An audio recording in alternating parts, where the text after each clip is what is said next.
Gloire soit au Père, au Fils et au Saint-Esprit, comme il était au commencement, ainsi l'est maintenant, et on sera toujours de même jusqu'à l'éternité. Amen.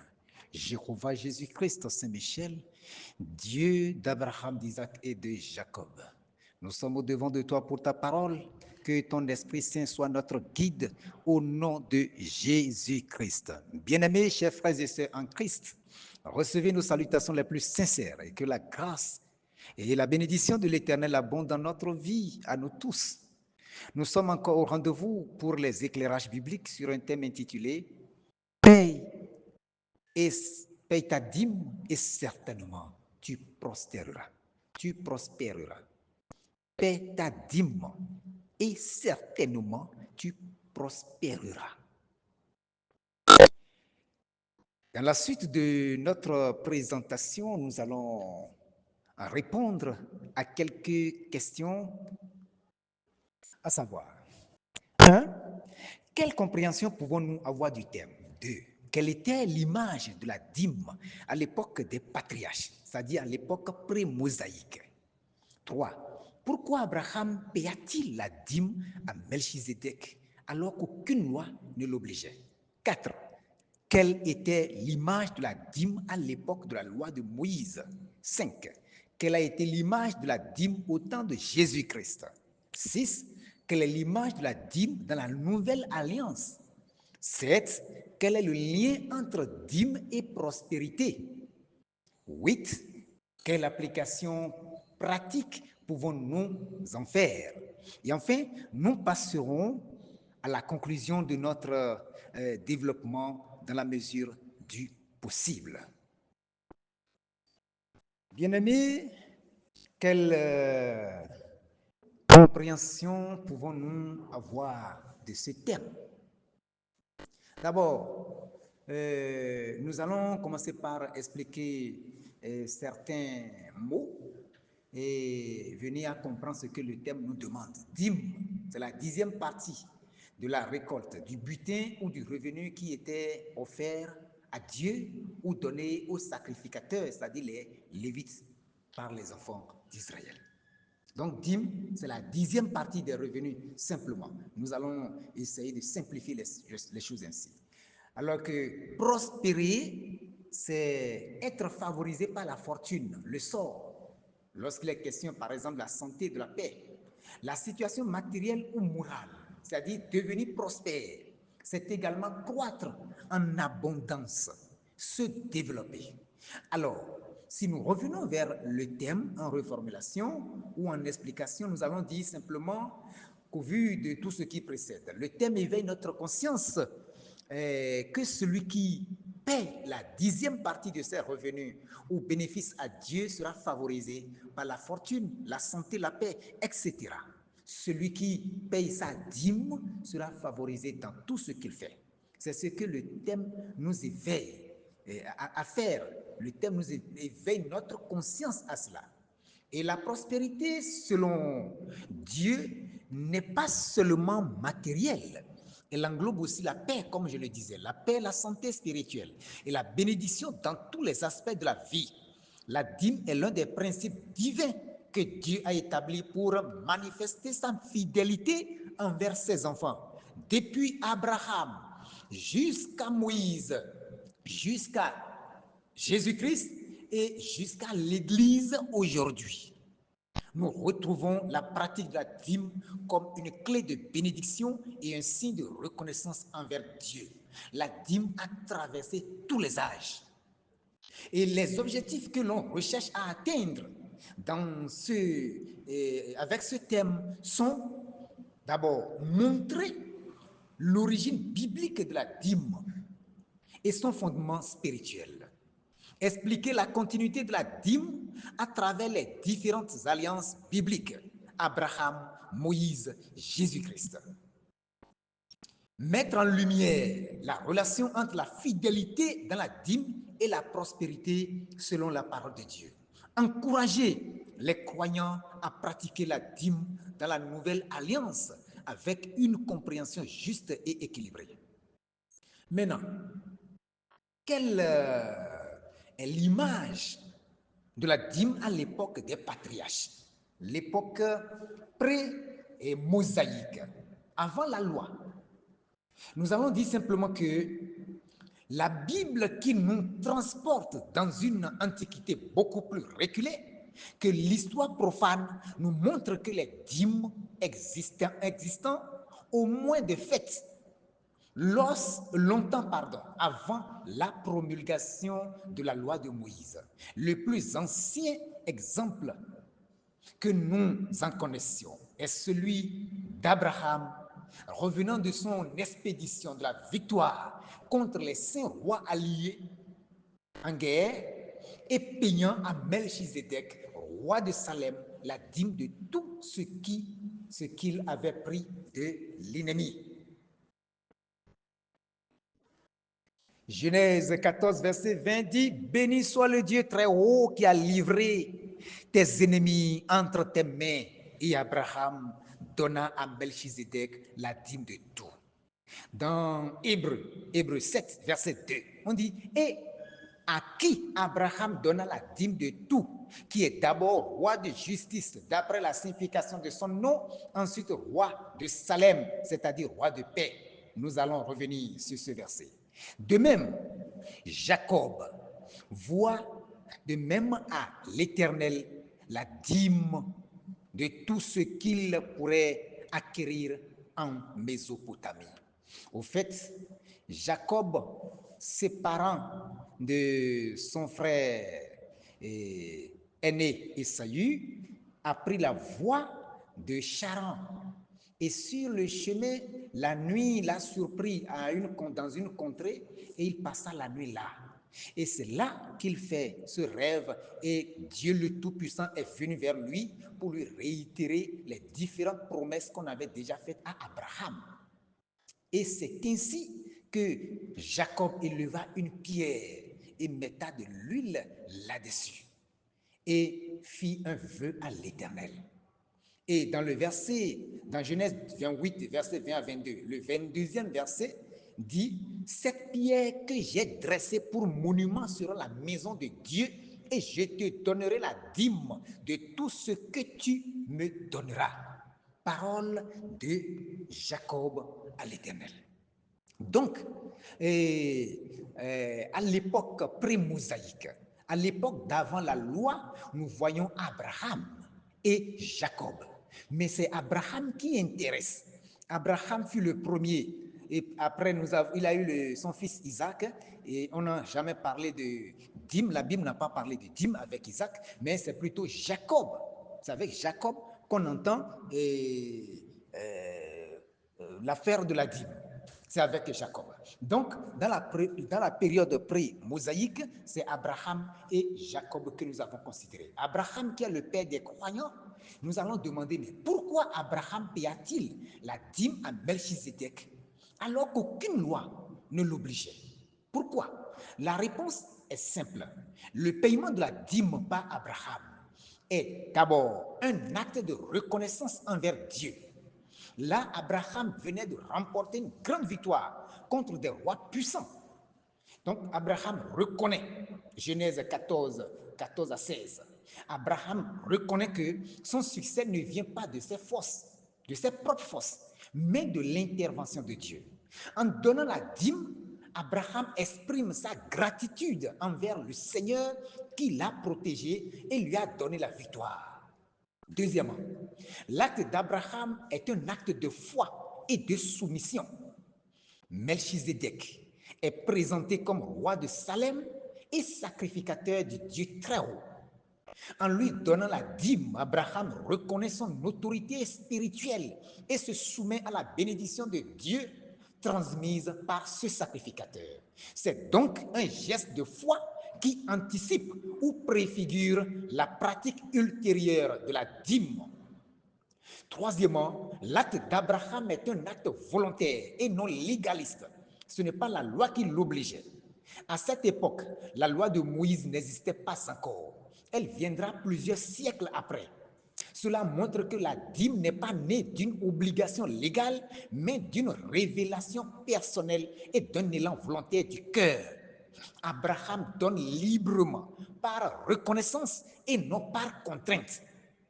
L'acte d'Abraham, quatrièmement, est un acte prophétique et symbolique. Ce geste annonce le système du culte lévitique où la dîme sera instituée. Nombre 18, versets 21 à 24. Deuxièmement, cet acte d'Abraham annonce aussi la supériorité du sacerdoce de Melchizedek et donc de Christ sur celui de Lévi. Hébreux 7, versets 4 à 10. Melchizedek est une figure prophétique de Christ. Dans Hébreux 7, toujours, du 1er au 9e verset. Melchizedek ici est une figure prophétique de Jésus-Christ de Nazareth qui viendra parce que lui sera le sacrificateur éternel, sacrificateur et roi éternel. En donnant la dîme à ce roi prêtre, Abraham annonce d'avance que la véritable bénédiction viendrait par le sacerdoce éternel de Jésus-Christ. Ce geste a donc une dimension spirituelle et symbolique. Reconnaître la souveraineté de Dieu sur ses biens. Reconnaître la souveraineté de Dieu sur tous ses biens. Donc c'est comme ça qu'on peut déjà analyser l'acte d'Abraham.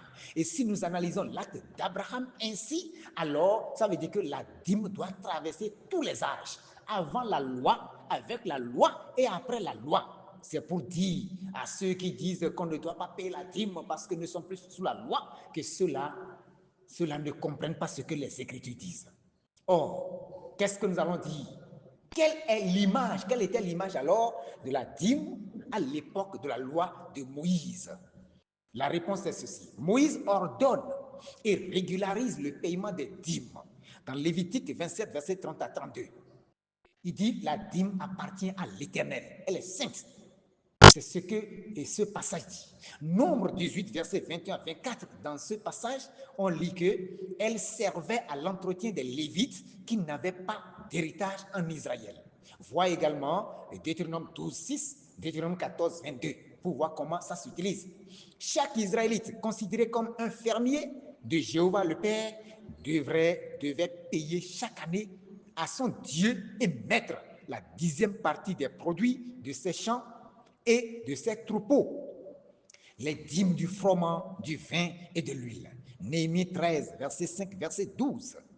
Ce revenu sacré était affecté par la loi à l'entretien des Lévites, Néhémie 10, verset 37, à l'étranger, à l'orphelin et à la veuve, Deutéronome 26, verset 13.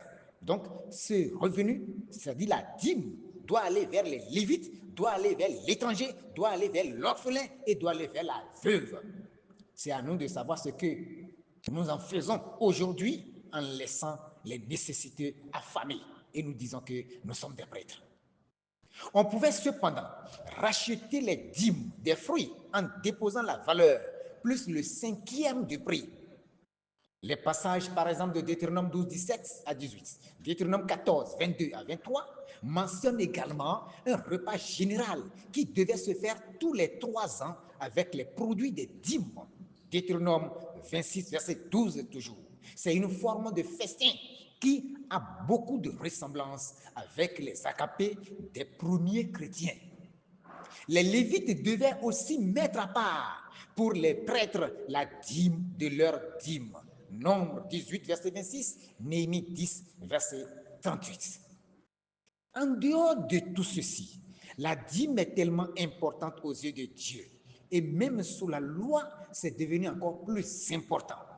Parce que quelque chose s'est passé et Malachie 3, verset 7 à 12 a dû exhorter, a dû reprendre. Mais quel est le contexte véritable de ce passage?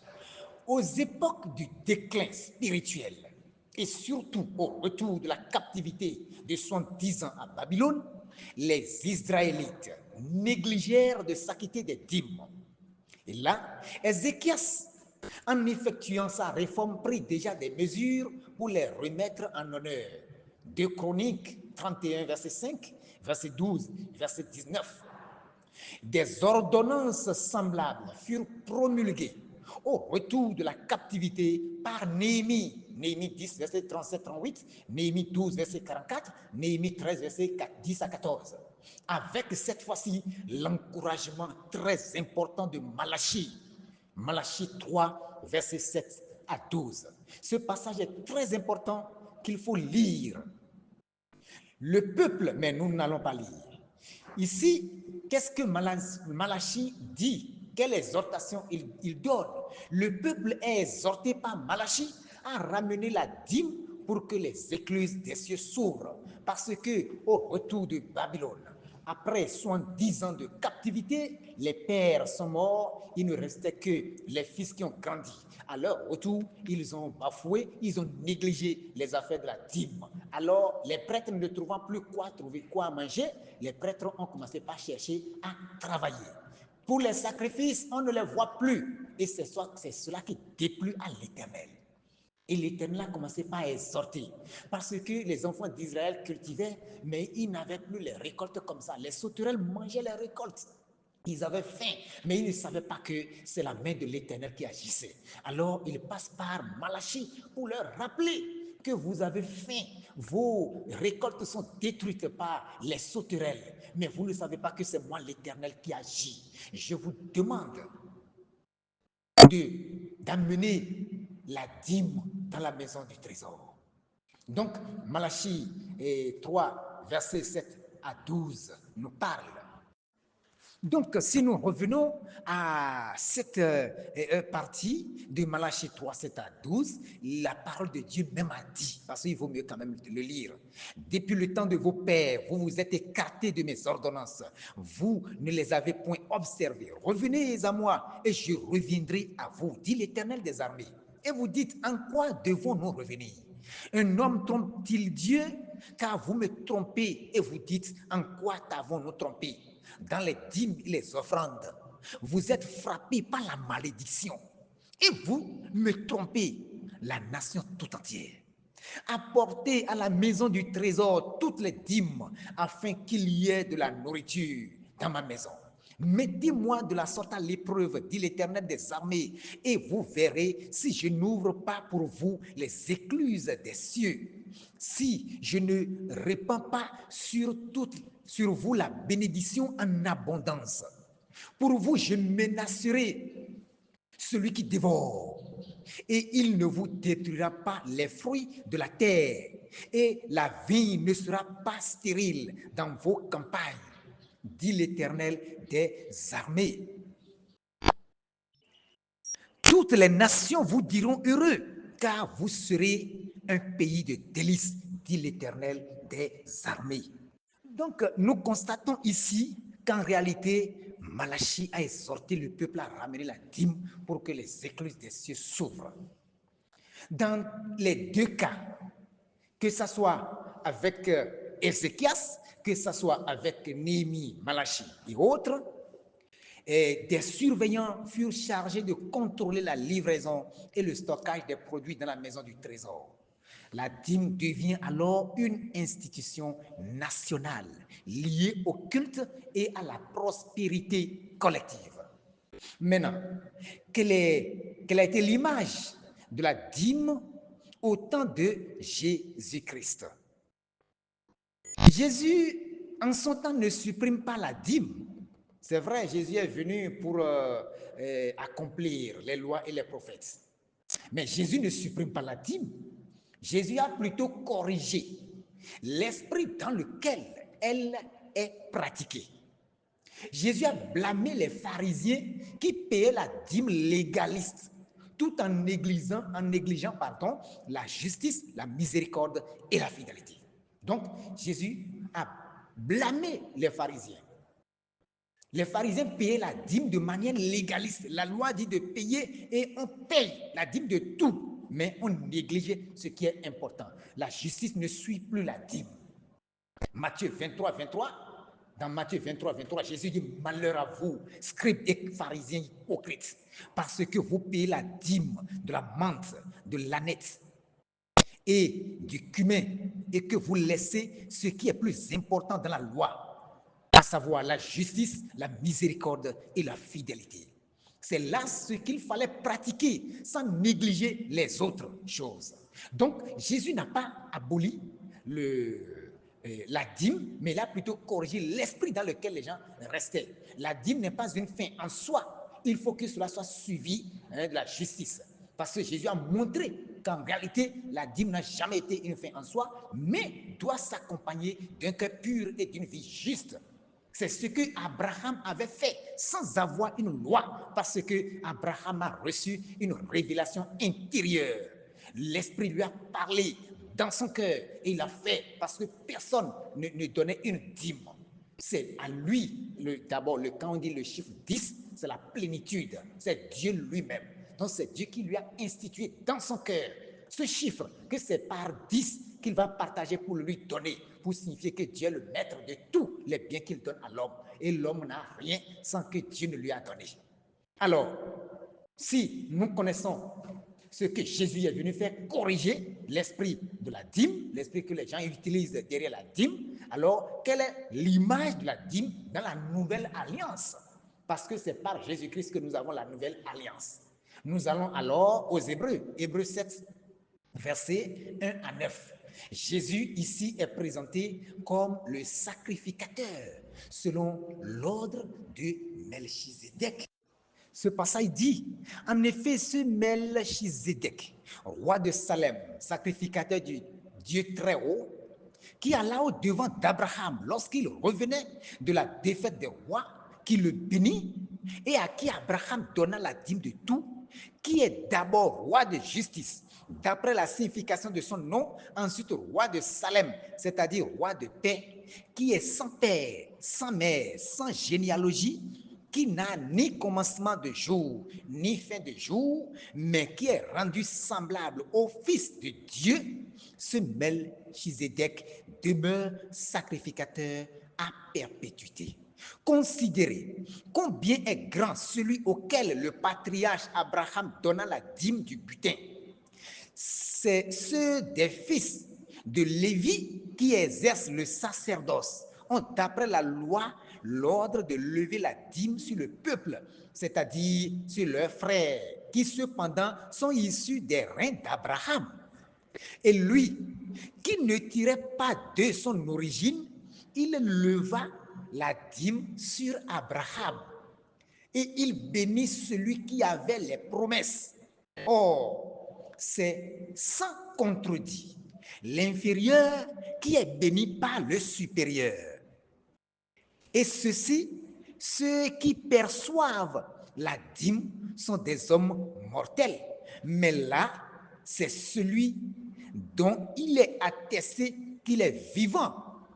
De plus, Lévi qui perçoit la dîme l'a payé, mais ainsi, c'est pour ainsi dire, par Abraham, car il était encore dans les reins de son père lorsque Melchizedek alla au devant d'Abraham. Si donc nous nous arrêtons dans la lecture de ce passage à ce niveau. C'est pour ainsi dire que tel que nous venons de comprendre, Jésus est présenté comme le grand sacrificateur selon l'ordre de Melchizedek. C'est une préfiguration. Melchizedek préfigure Jésus-Christ. D'ailleurs, tel que Melchizedek a été démontré, qui n'a ni commencement ni fin, et on ne connaît rien de lui, aucune généalogie, nous voyons déjà que c'est un personnage particulier. Alors, il préfigure le roi des rois, le Seigneur des seigneurs, le Dieu des dieux. Cela signifie aussi que la dîme continue non plus comme une obligation légale, puisque nous sommes dans la nouvelle alliance, non plus comme une obligation légale, mais comme un acte d'honneur et de foi envers Jésus-Christ, le souverain sacrificateur éternel. Dans le Nouveau Testament, la générosité est beaucoup plus accentuée. Les gens ne devraient plus prendre la dîme comme une loi, une loi, une loi. Non, tout vient du cœur. On devrait payer la dîme de manière volontaire. Et plus même, 2 Corinthiens 9, 6 à 7 que nous n'allons même pas lire. Donner avec joie, sans contrainte, ouvre la voie, la porte à l'abondance. La dîme devient une expression volontaire de fidélité et une clé de prospérité spirituelle et matérielle, et non une expression légaliste. En effet, dans la nouvelle alliance, bien que nous ne soyons plus sous la loi, Romains 6,14 le dit, les chrétiens s'efforcent aussi de donner la dîme pour l'œuvre de Dieu. Il ne s'agit là que d'un acte volontaire et qui, dans beaucoup de cas, ne voudrait représenter qu'un minimum. La dîme que nous donnons, c'est même un minimum pour, dans nos revenus. Parce qu'on prend le revenu, on divise par 10. Nous avons les 9 autres parties qui nous appartiennent. Donc c'est le minimum. En réalité, selon l'évangile, ce n'est pas la dîme, mais la totalité de nos biens et de nos revenus qui appartiennent à Dieu. Luc 14, verset 33, Luc 5, verset 11, Luc 21, verset 4. C'est lui-même qui dira comment et dans quelle proportion nous devons les utiliser. Puissions-nous donc être de ceux qui, semant abondamment, récoltent aussi abondamment. 2 Corinthiens 8, 2 à 5, 2 Corinthiens 9, 6 à 11. Quel est alors le lien entre dîme et prospérité? La prospérité biblique n'est rien d'autre que la bénédiction globale.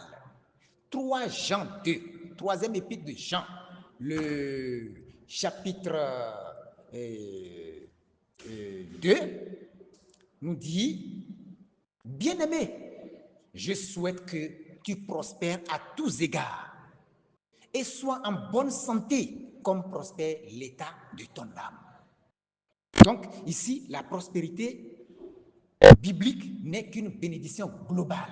Ce n'est pas seulement bénédiction matérielle. Vous voyez, il y a la paix, il y a la santé, il y a tout. En payant la dîme, on reconnaît que Dieu est la source de tout. On attire la protection et la bénédiction de Dieu. On participe à l'avancement de l'œuvre de Dieu. Mais refuser la dîme, c'est se priver de cette alliance de prospérité. Dans ces conditions, quelle application pratique pouvons-nous en faire? Individuellement, chaque croyant doit mettre Dieu en premier dans ses revenus. Collectivement, une église fidèle dans la dîme aura les ressources pour l'évangélisation et l'aide sociale.